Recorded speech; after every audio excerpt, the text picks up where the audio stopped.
მოვედით მიცუში. ნახეთ ამ სიმაღლეზე ვარ.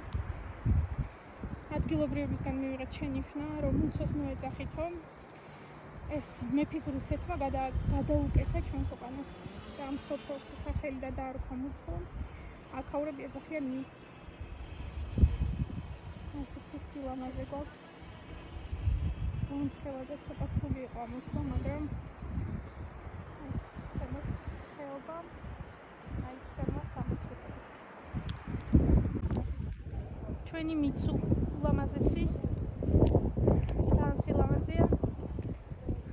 ეს უნდა ახვიდე ქვემოთ არის ხეობა.